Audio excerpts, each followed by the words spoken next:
I'm always open to suggestions. What's that? Yes. So just to really make sure everybody's really, really aware. First thing, quiz this Thursday. Quiz this Thursday. Next thing, this Thursday is the last day we're doing any new stuff. Next Tuesday is review for the final.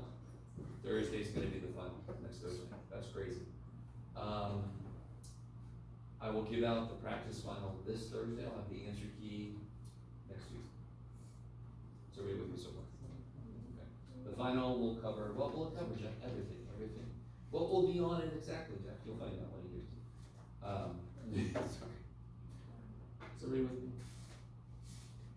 Any questions about the logistics of the rest? Another grade average before the final? Yes. Even if I wasn't giving this quiz, I would still give you one more updated. Yeah, because Exactly next Tuesday, what am I? next Tuesday, because then I can throw the quiz results on there too. Okay. All right. Anything else from homework or you guys remember what class is? Flush. I don't know. It's been a while. It felt weird to wake up in my house on Sunday. It felt weird to come here on Monday.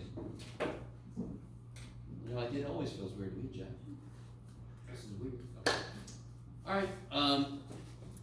If there's nothing else, then let's get back into stuff, I guess. No questions? You guys are good? You guys are golden? You guys doing all right? I'm sorry. It does happen. All right. Do you guys remember what these represent? Yes. Yeah, what's that? Positive one. Negative one. So what's this? Zero. Kick ass. Yes? Okay. So what I'm going to do, I want to finish up one thing in section 8.1. We're going to go over 8.2, and then I got a little handout. That's amazing. I didn't have time to put little groups. I'm sorry. Yay. So that's funny. I hate when you do that thing, Jeff. That brings us so much joy. I didn't realize. I'm sorry.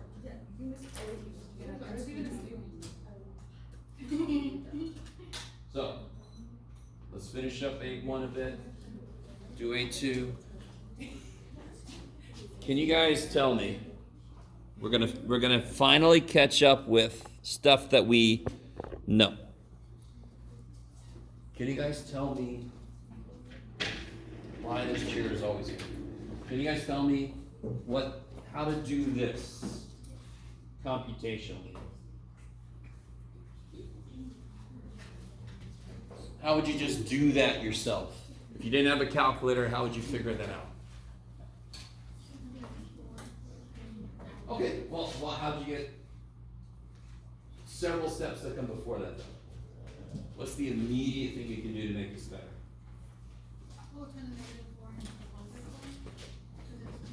Well, the minus and negative becomes a plus, yes? Okay. Now, Drew has a very good idea. I'm pretty sure I said this. So we've been talking about physical ways to look at this stuff. And we encountered something very trippy. We did 3 minus 5, which on the surface is really simple to us, but it makes no physical sense. And you're going to be working with little people who live in the physical, yes? So I hope when we were doing this last time, the fact that you could see physically why 3 minus 5 is negative 2 is true. So just reminding us. 3 minus 5. So why is this a trippy idea? Because here's 3. How do I take 5 away from that? Yes? I don't have 5. How do I take 5 away? So what do I do? What do I do? Yeah, add zeros. So this is 0. Do I have 5 I can take away yet? No. So add another 0. There you go. There you go, Jeff. We knew you could do it. So now I can take 5 away and I can see the answer is -2. Yeah, so I'm gonna, real quick, the one last thing we have to do from A1 is for me to explain why this makes physical sense. This idea, right? Because you guys know, this is what you would do. If you see minus and negative, you make it a plus, correct? Now, I agree with Drew, the way I do when I'm combining things, if they have different signs, you subtract, and then you put the sign of the bigger one on. Has anybody ever heard that before? When they have different signs, you subtract, and then put the sign of the bigger one back on. So this is 7 and 4, correct? One's negative, one's positive. So I subtract 7 and 4, and then I put the sign of the bigger one on. Is that cool? No? What happens? What's the matter? Okay, so everybody agree with me that there's a 7 in this problem. It happens to be negative, but there's a 7. There's a 4 in this problem. It happens to be positive. So are the signs different? The things I'm putting together? Yes. Whenever you see that, whenever you're combining, adding, subtracting, and the signs are different, you subtract them and put the sign of the bigger number back on. 7 minus 4 is 3. The bigger number is negative. Put the negative on. A physical idea, if I owe you $7 and I find $4 on the street, can I pay you off? Can I pay you off? No. How much do I still owe you? $3. I owe you $3, right? So that's why negative 7 plus 4 is -3. $7 in debt, I find $4, I'm still $3 in debt. Which is better, but still bad. Maybe. Now, of course, if you're lucky enough to get the little tiny people, they're not going to understand money worth shit. So money ain't going to work. You guys understand money way too well. And from what I remember about college, you understand negative numbers in relation to money really well. Okay.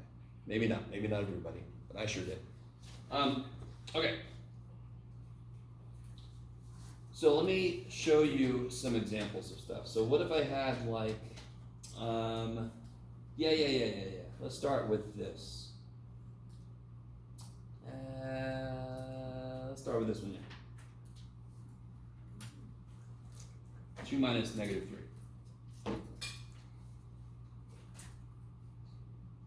Let's just draw some pictures for this one, I think. I'm not going to give everybody some shits right now. So if I have 2, so one way to do this, which way do I want to do it first? Oh, I'll just do it this, yeah, I'll just do it this one way. This is fine. So if I have 2, and I got to take away -3. So just remind you guys, don't make that a plus yet. I'm going to try to show you why it becomes 2 plus 3. I know we all know that. That's great. What does this physically mean? What do I have to take away? I got to take away 3 whats? 3 negatives. I have to take away 3 negatives, yes? Do I have any negatives? So what do we do? Zeros. Okay. So I'm going to add in here, there's my 2 to begin with. Then I'm going to put how many zeros?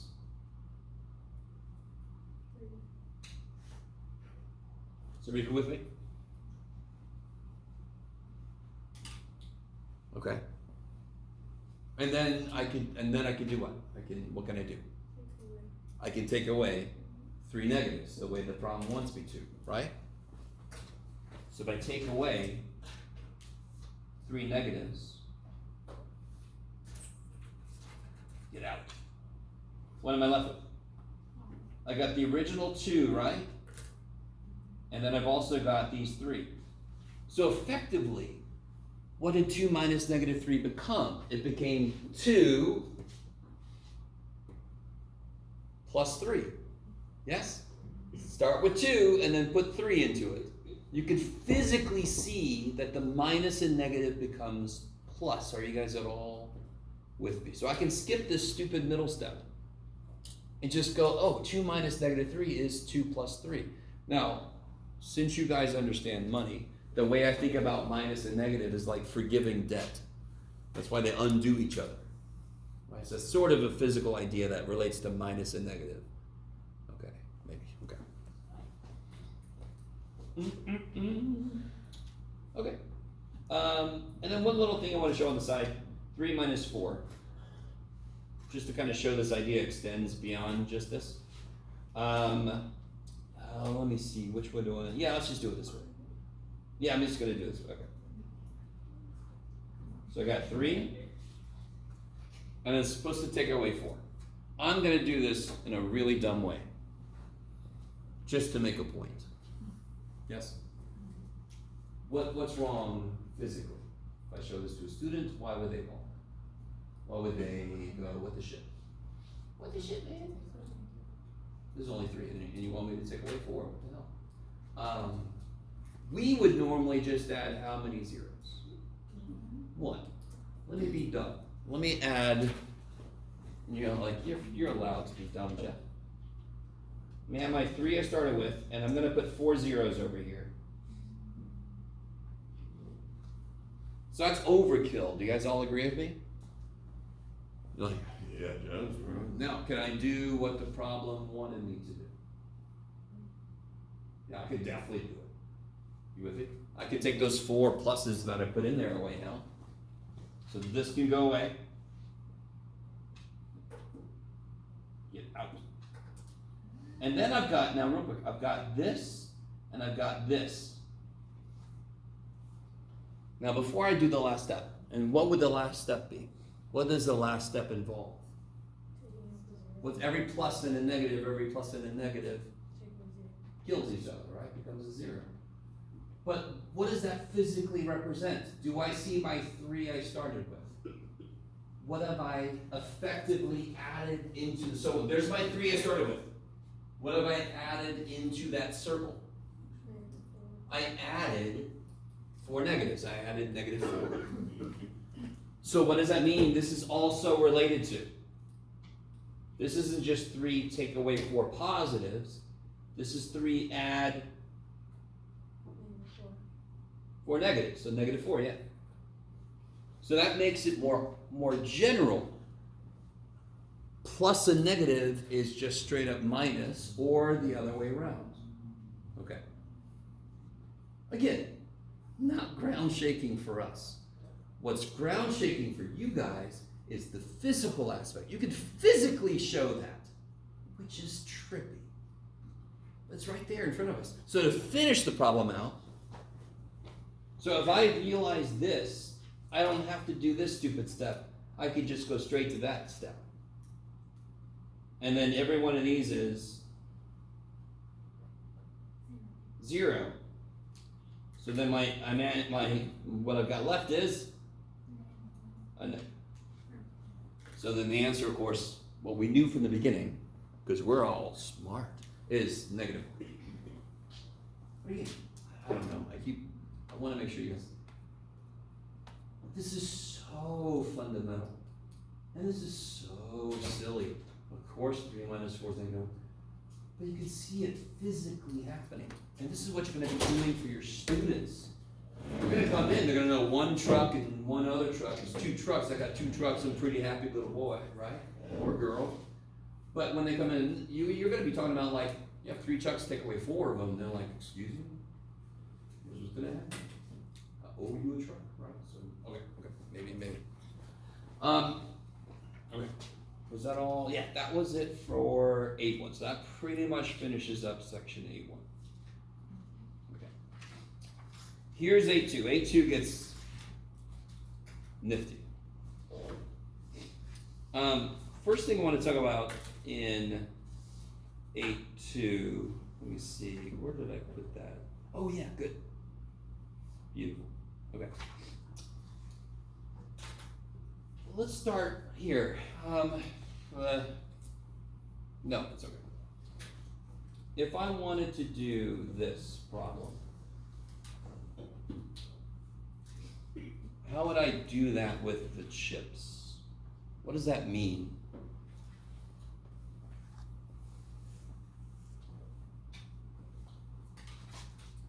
Can somebody just remind me what multiplication means? Repeated addition, cool. So how many groups of what do I need? 2 groups of -6. Could you represent that very quickly on your paper? Go for it. I'll wait. I'll sit here or stand here.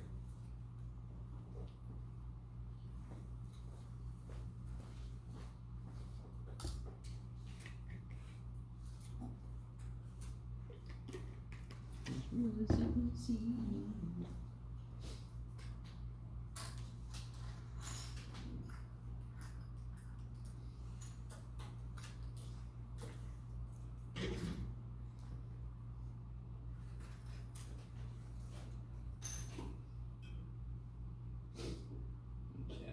everybody got it? Magic! Okay, so then I got my two negative sixes. Two groups of negative six makes, that's insane. That's insane, Jeff. It's blowing my mind. That was easy as shit, because 2 times anything means put 2 of these things down. That's easy as shit. I don't care what the hell. 2 chairs, just bring 2 chairs and put them next to you. Ooh, that's me. You guys know what, that's dumb. So if I ask you 3 times, I don't care, that's easy. What the shit would negative 6 times 2 mean? Now, you all know negative 6 times 2 is the same as 2 times negative 6, don't you? Yeah. But that's not obvious. That's definitely not obvious. It's definitely not necessarily guaranteed, especially if you haven't gone over commutativity or proven it with negative numbers. Now, so what physically, what did I just say? Negative 6 times 2? There I am, okay. 2 times negative 6 means 2 groups of negative 6. What would negative 6 times 2 mean? Negative 6 groups of 2. Or even better, here, I'll help out a little bit. Negative 6 means take away 6. So that means, so like 2 times negative 6 means give 2 groups of negative 6. Negative 6 times 2 means take away 6 groups of 2. All right, let me say this again. You ready? 2 times negative 6 means, I had a blank slate. All of us had blank paper at first, yes? And then Jeff said, draw 2 times negative 6. And you all just drew 2 groups of negatives, 2 groups of 6 negatives, yes? So you started with nothing and you gave yourself 2 groups of 6 negatives. So be with me. This one says, start with nothing and then take away 6 groups of 2. We know what to do. We know what to do. We've seen it before. 3 minus 4. I couldn't do 3 minus 4, so what did I do? I couldn't do 3 things, take away 4 of them. So what did we do? We gave ourselves what? We gave ourselves zeros, yes? I want this to make nothing but sense. If 3 minus 4 made sense to you, I gave myself a 0, which made 4 things, and I can take them away, and then I'm left with a negative. Physically, I can see that shit. I've got a blank space, and this problem comes along and says, oh yeah, take away 6 groups of 2 from your blank space, and the shit. So, just to really make sure, has anything mathematically changed with my piece of paper here? No, because I just added 0. Okay. How many groups of what do I need? I need to take away what? I need to take away 6 groups of 2. How many groups of 2 do I have so far? Be really careful. How many groups of positive 2 do I have? How many groups of positive 2 do I have? Okay, no. I've got 0 down there. That means 0. Do you all agree that I have 1 positive up there? With other shit. Alright, how many groups of positive 2 do I have? 1 group of positive 2. How many groups of positive 2 did this crazy ass problem want me to take away? What do I do? Yeah, am I going to have room? I don't know. I don't know, Jeff. You're zoomed all the freak away up. Well, there's me. Okay.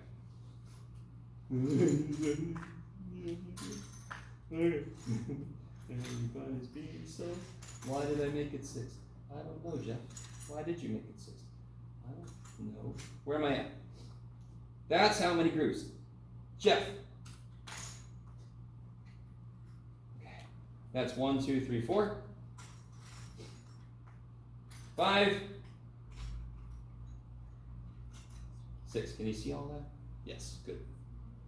Everybody with me? I got 1, 2, 3, 4, 5, 6 groups of 2. I have other shit. I have some red chips down there. I don't care. If I have a big basket of fruit, somebody says, give me 2 apples. I don't give a shit what else is in there. I gotta find 2 apples, right? So I got some red chips down there. Do I have 6 groups of 2 blue chips? I do. So I can take them away now. You guys all with me? 2 times -6 means lay down 2 groups of -6. -6 times 2 means take away 6 groups of 2. Can I now do that? Can I now take away 6 groups of 2? 1, 2, 3, 4, 5, 6. That's a long ass way to get to what we knew the answer was, but that's because we're all silly intelligent. What is the answer? -12, yes. Again, physically showing that commutativity works even with negative numbers. Making the problem something physical, which actually for centuries mathematicians didn't understand. They didn't like 3 minus 4. They're like, 3 apples take away 4, I got a negative apple. What the shit is this thing I got? So they were like, negatives don't exist. But we know they do. So does my bank. So, well, when I was a college student, for sure. Okay. So that's one huge idea. Yeah, okay. What was the, oh, cool, all right. So a little bit of chipless math here for a bit. Chipless math. Oh shit, I'm way out there. Whee. Okay, there I am. How would you show, holy shit. What if I want to show, that's not a good choice, it's okay. What if I want to show this is true? This seems kind of silly.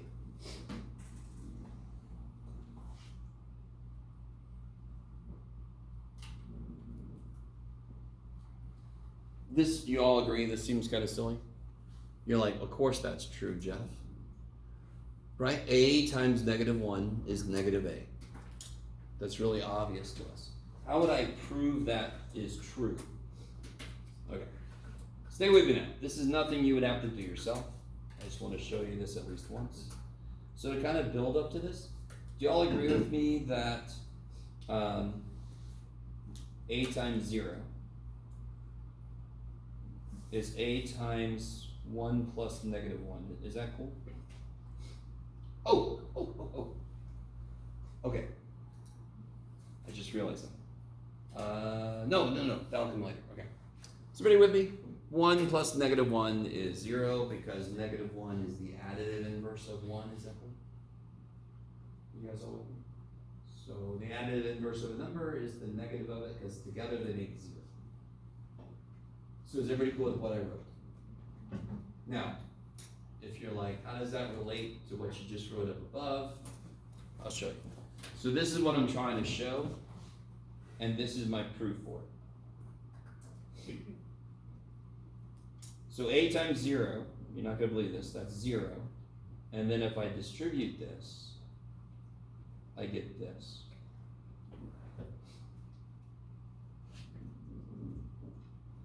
What's A times 1? Because 1 is the multiplicative identity, right? And I'm trying to show that this equals something, so let me get rid of this guy. Let me get this guy by himself. So how do I get rid of this guy? How do I get rid of him?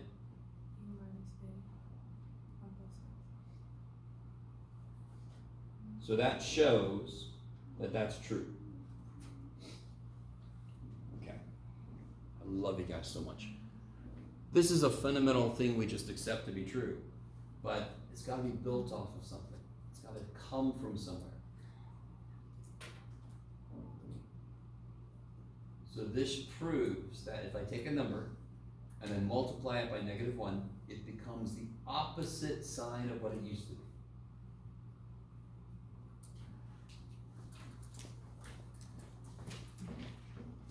Now, to bore you as equally as I just did, let me show you this. What did I call that? Okay.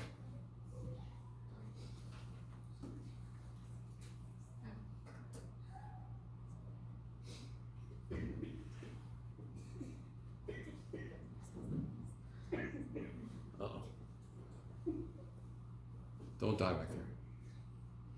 Okay. So I want to show this is true. So I want to prove this is true.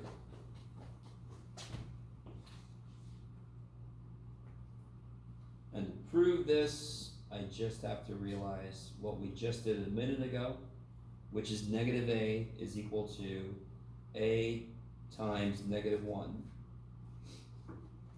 We just proved that a second ago. This is crazy. And then I've got commutativity, because now I got something times something times something. I can move them around. So I use commutativity and associativity to get from there to there. Amazing, right? David Blaine level shit. Okay. This is pretty mundane. Okay. So those are just two little things. Now, of course, here, before I forget. What this is kind of dancing around. So this is about if there's one negative present, the answer is negative. Yes? If I have this huge string of numbers and I said multiply these, right? And let me make it even better. There we go. Can somebody just tell me, will the answer be positive or negative? I don't care what the answer is. Would it be positive or negative?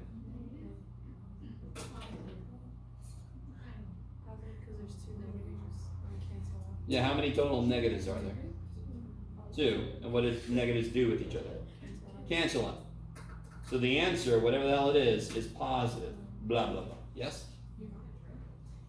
So, real quick, if I focus on this, how can I do this? The same way I did negative 6 times 2 earlier. What does this tell me physically? What is this asking me to do? It's asking some of us to juggle. What is it asking me to do? Yeah, take away. No, take away one group of negative 1. Do I have any negative 1s here? No. Yes? So what do I do? Yes. And now can I take away one group of negative 1? Yes. And what's the answer? Positive 1, yes. So this is a physical way to show that 2 negatives multiply to be a positive. Yes?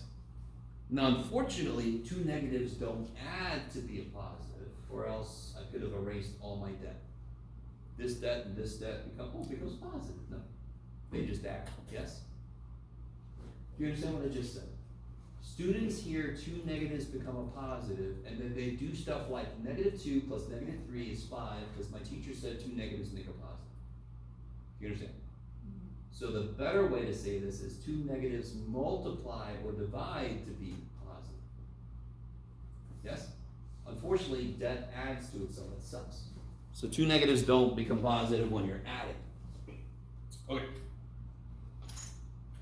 Blah, blah, blah. So, talking about division. Oh, before I get too far.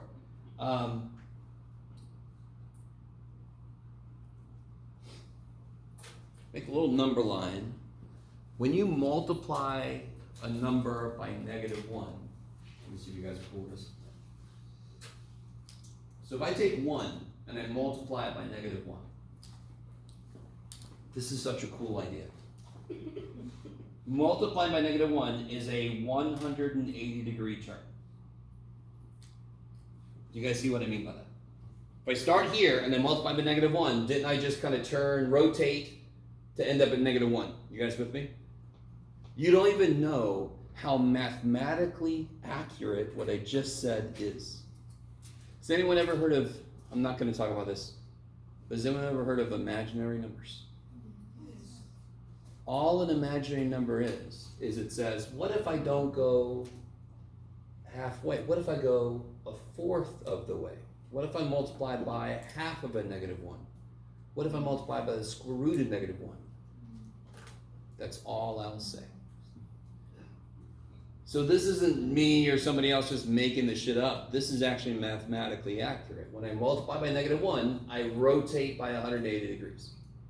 So here's another way to explain to a student why -1 times -1 is +1. What if I start here and multiply by -1? What's multiplication by -1? Rotate by. What's multiplying by -1? Rotate by 180. Or you can say make a half turn. Yes? So if I start here and I turn halfway, where do I end up? Freaking 1. Yes? And sometimes I'll just say this. Negative times negative is like saying, okay, turn around.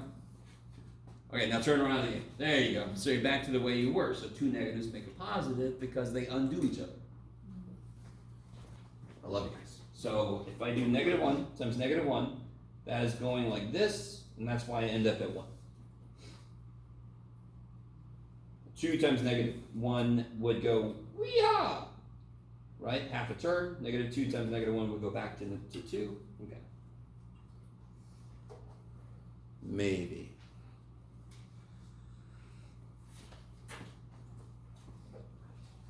So let's talk about division a little bit.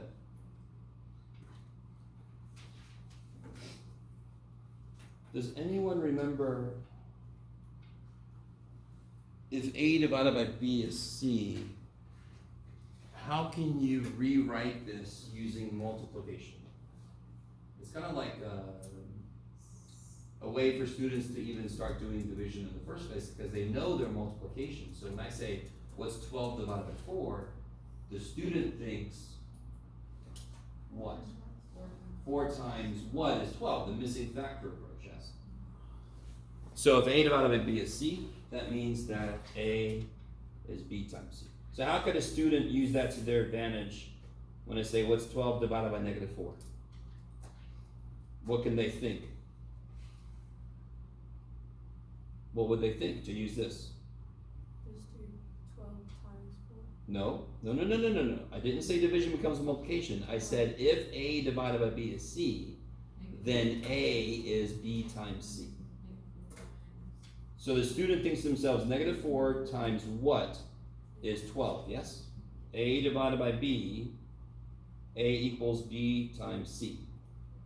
This would be the answer. That's the missing factor approach from a long time ago. Now we're just throwing negatives in the mix. At this point, when students get to division, you've already covered 2 negatives make a positive. They also know 4 times 3 is 12.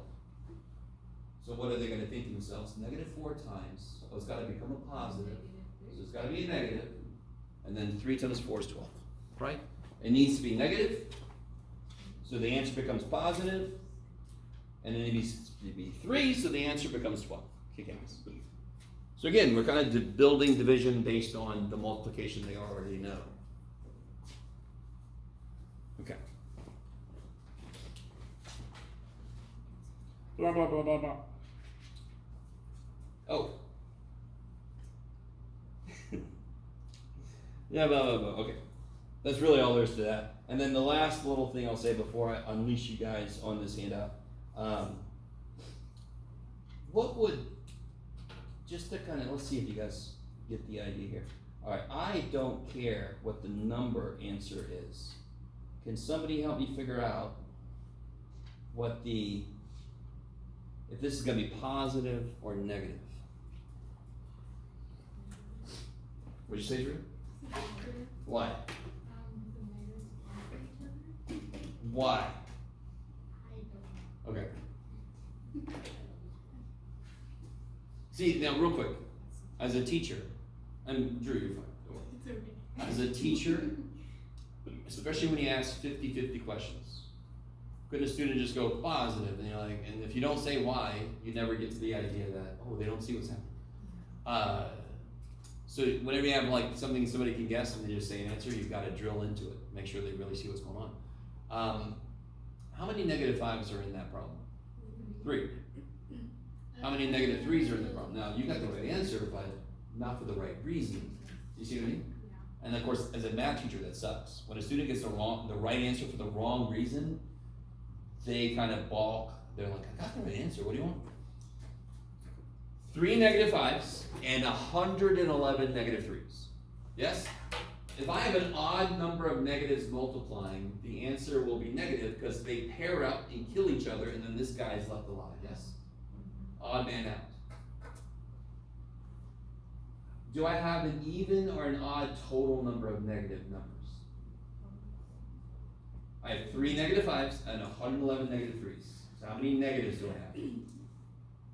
How many negatives do I have? 114. Yes? Can they all pair up? So they all kill each other. So what's the answer? Positive. Yes. Yes? You see that? So when you're multiplying or dividing, so here, y'all like that one. So this one is going to be positive. I don't care. So what if I add this? Check. You need more. All right. Now that you guys kind of get this. So what if I add negative 1 to the 70th times 2 to the 5th times negative 5 to the 11th divided by negative 3 to the 7th times negative 2. You can do it, Jeff. To the, can you do it? Yes, you can. Look at you go. So even if you're dividing, multiplying, all you got to do is how many negatives are there? I don't give a shit if they're multiplying and dividing. Just how many negatives are there? Do they all kill each other or do they leave one alive? You see that? You guys, how many negatives on the top? Total. 81 negatives. How many negatives on the bottom? 10. So that's 91 negatives total, right? So what will the answer be? Positive or negative? Negative, because if there's an odd number of negatives, there's going to be one left alive, because everybody else pairs up, and this guy's like, yeah. Okay. Equals positive, I don't care. Okay. It's some number, who cares? Not me. Maybe? Okay. So let's do this. Let you guys, and again, I'm very, very sorry. Well, it sounds like at least one person doesn't like it when I make groups, so that makes sense. You never know.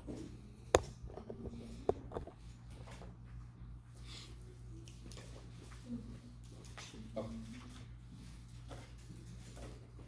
So your students, throughout the time with you in the class, they're going to have a number line they've developed. Their number line at first starts at 0. Yes? And it goes 1, 2, 3. Then their number line could extend into the negative. Somewhere along the way, they realize they can cut things. If they cut things like that, this is 1/5. Are you guys with me? You all have lived through this again this semester. You might be lucky enough to have a student say, well, what's in between those tick marks, right? So can you guys remind me, if I have 1/5 and I have 2/5, so I sound like I have a lift. What fraction is between those two? Give me one fraction that's between those two. 1.5. Okay, sort of. Real quick. Sure. I love it. I love what you just said. She says, well, Jeff, between 1 and 2 is 1.5. So 1.5. Now, real quick, why is 1.5 over 5 not a fraction? Because a fraction is defined to be a ratio of whole numbers. Now, real quick, stay with me. So, everybody you guys, what's numbers between 1 and 2? What numbers directly between 1 and 2? 1.5. So, what numbers directly between 1/5 and 2/5? 1.5/5. Yes? That is not a fraction because a fraction is whole numbers. 1.5 over 5, yes. If you double 1.5, what do you get? What's twice $1.50? 3. And if you double 5, you get 10. 3/10. But what, does anyone remember the way to find a number, a fraction between two fractions? Add. 1 plus 2 is 3, 5 plus 5 is 10. Same answer you get. Yes? And that's the fraction that's right in between. How many fractions? Now here's where your students might ask you, or you might have to kind of like push them in this direction. How many fractions are there between 1/5 and 2/5? Infinite. Right? Real quick. In case, so let me zoom in. Here's 1/5, here's 2/5. So I've zoomed in here. Wow. Yes? 3/10 is right in the middle. Is there a fraction between 3/10 and 2/5? What is it? What's a fraction that's in here somewhere? 5/15, 1/3. Is that cool? 5/15, yes, which is 1/3. Is there a fraction between these two? What is it? What's one fraction between these two? What's one fraction between 1/3 and 2/5? 3/8. Does everybody see that? How can I keep doing this? When do I have to stop? When can I not do that anymore? No. Will I ever run out? I will never run out. Yes? No. Now, is everybody with me? So how many fractions are between 1/5 and 2/5? Infinite number. Now here's the really, really tricky part. If I go forever, I still will not find everything on the number line. There will still be elements between the fractions themselves. The fractions are still finite. So what kind of number have we not directly spoken about yet? Huh? No, we talk about mixed numbers. So here's the kind we haven't talked about. Really, like, we have a little bit, but not really. What about the square root of 2? Where the shit is that? Can you guys do square root of 2 in your calculator? It's a 1.414. Go ahead. Because I only know it to the third decimal place. 1.414. I forget what the hell it said. Square root of 2.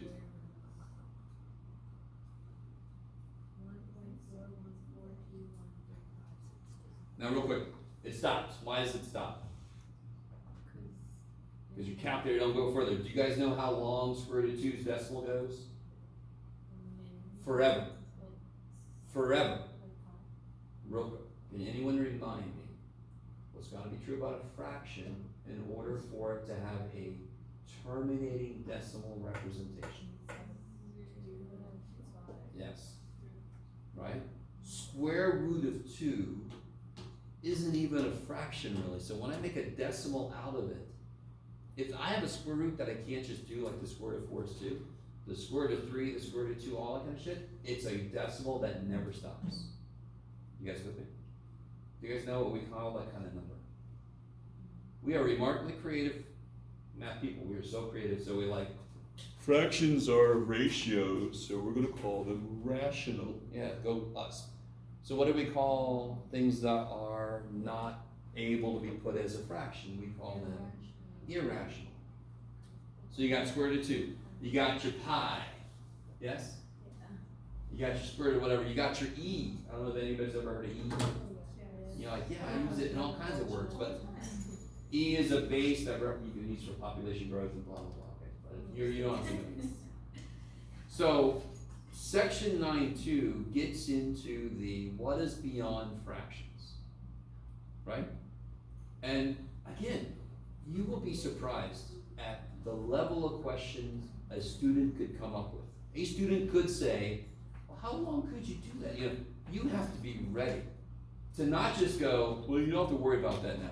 That'll do later. That's the worst. Dear God. Then the student's like, I don't even know if I'm going to remember that question later. You have to tell them something. You could say, we're going to look at that closer later, or you could say, well, have you tried doing it yourself? Show me, right?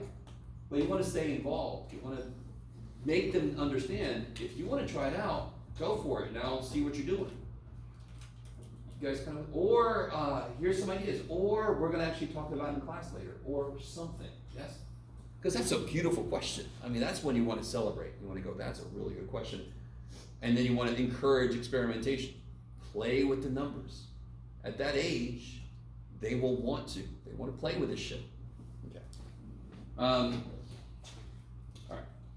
So we'll do that next time. I'm gonna have us end very early, which is so fine with me. You don't even know. And you guys look